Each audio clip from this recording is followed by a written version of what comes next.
Online sa hotline. Mr. Rudy Catedral ang presidente sang Bacolod Alliance for Commuters, Operators and Drivers o kon Bacod Incorporated. Sir, good morning. Si Action Marlon dari sa Action Radio Bacolod. Yes, good morning, Action Marlon. Kasi tanan nga tagpalamati sa nga Action Radio Bacolod. Salamat Good gid sir. Oo, hindi gid mayong unang adlaw sang bulan sa Agosto ho para sa mga motorista ho. Siling ko ganit kaina daw amo ni sir ang tutuod gig tigkrewe, no? Kay kiwi gid ang wallet kag bulsa sa mga motorista daw. Ang dako nga saka sa presyo sang gatong subong, no? Diesel 350, gasolina 210, kerosene 325 kada litro. Una gid sir, anong reaksyon sang Bacod Incorporated? Ating reaksyon tayo da aksyon na ang pagsaka sang krudo. Dako ina ang epekto sa aton nagagmay nga mga commuters, no? Consumers.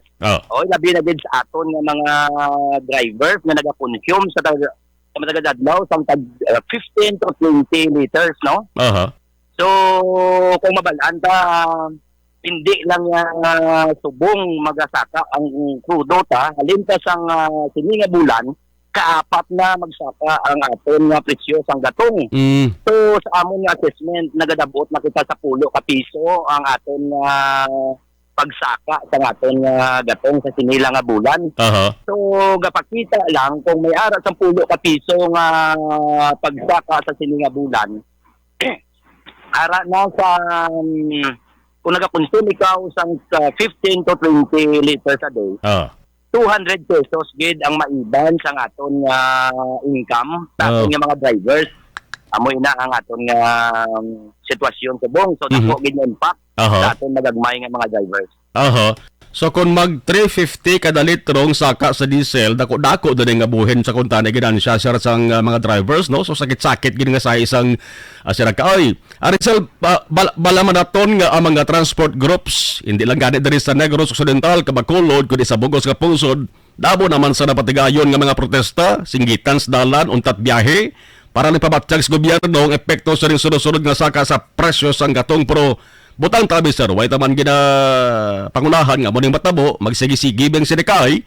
Anong ibon sa nga paglantaw sa sir, may mahimo payahan ang transport groups sir, or sunod na lang kita kung anong ginapatuman sa mga oil companies? Ati magasigi-sige kita sa protesta against na sa pagsigi-sige sa aton nga presyo nga gatong. Kay tibalan taman nga isa ini makaguba sa aton nga ekonomiya sa aton nga banwa kada bilog nga Pilipinas, no? It's because nga kung magsigisigi ang saka sang gatong, magasigisigi man niya saka sa tanan nga presyo sa aton nga mga balaklon.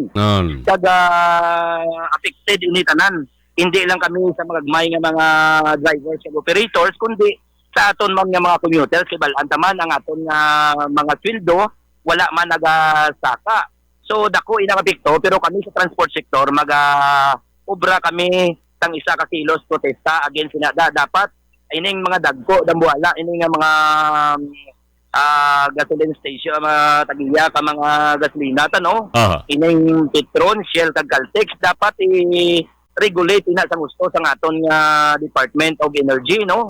Dapat mag-intra na sila sa sinay nga sitwasyon subong ang asod-asod nga pagsaka hindi na makaayos sa aton nga ekonomiya. Indayahan sir nga base kung magdangat naman sa senaryo bala nga papasaka man sa plete?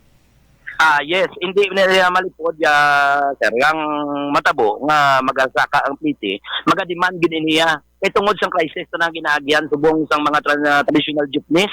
Tugangan pagid sang pagsaka sang asod-asod nga saka sang krudo. Ang mga transport sector hindi gini magpabaya, especially kami sa Bacolod hindi kami magpabaya sa sini nga sige-sige nga pagsaka sa aton nga presyo sa aton nga gatong. Amo ni gani sir nga kung mismo medyo nasubuan man kay una gid nga nagakapektuhan diri once nga nagsaka ang presyo sang gatong mga pigado labi na mga jeepney driver nga kun kaisa way nagani sa madala papuli nga ganansya sa sa pamilya bangod araga kadto sa gasolina kun diesel. Pero may mga opisyal ba la sir daliligad pa nga mga tinuig, may mga opisyal man nga nagapanawagan nga dapat reviewon ng oil deregulation law. Pero ambot anong problema diri bangod way man kita nagkabati nga nag-akto ning kongreso ni isa sa panawagan pa diri sir dapat ipaidalaw man sa control sang gobyerno price activities sang langis. Ano pala tawag mo sir? Matigayon payahan Ati kita sa transport sector nagahaom gid nga pag-intrahan na ini sa aton nga Kongreso kung Senado no nga dapat i-freeze anay kagang pagsaka sila sa kung ibalik na sa aton nga gobyerno ang pagdumala sa sining presyo aton nga mga oil companies nga ini. Kay bitagaan ta sang playing time ang tudo-tudo ang dagko nga mga dapat iripasuhon na ang oil deregulation law. Dapat iligwaton. Kay tungod nga o kung stop na ina pag ibalik sa gobyerno ang aton nga pag-manage sang sining petrolyo naton. Kaya man niya sang aton nga gobyerno ang mag-amo sina galing kay tungod lang sang interes sang pilaman ka mga opisyales sang aton nga gobyerno amoy niyang guwaya subong pero nagapati kami sa transport sector nga dapat nga masulbar pa ini naton. Anyway, ang imo na lang siguro sir nga mensahe sa mga jeepney drivers, anong imo sila pwedeng mapanugyan sila parang hindi lang matamaan gid or hindi lang gid kung sa mga Tagalog pa, hindi lang pagdibdibon bala ang epekto sa ring sinaskaay sa preso sang gatong Sir Katedral? Ati ang ato na Sir Marlon nga subong sa tanan nga mga jeepney drivers, operators sa siyudad sa Bacolod, sa Milong nga Negros. Manilag na tanay kag hindi ta lang niya pagsagi ka sa pakinanay although nga dako ang epekto sa aton nga income pero panilagan ta kay hindi tayo magpabaya ang Bacolod hindi gid magpabaya kag hindi mag okay na lang sang sina nga sistema naton kay nagka-coordinate man kita Action Marlon sa aton nga grupo dito sa Manila nga piston kag manibela. So from time to time nagsugyanay man kami kagina ni Mode Floranda sang piston about sina.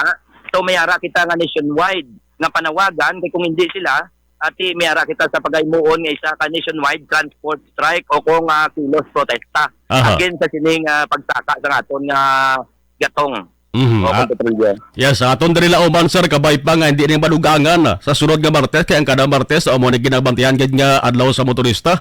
Ay umiyara pagid silang ko base kung magbalik naman kita bala sa or mag-ibol na gibalang publiko sir. Anyway, salamat gid sir kabay pa nga hindi na madugangan ang saka sa preso sang gatong niya.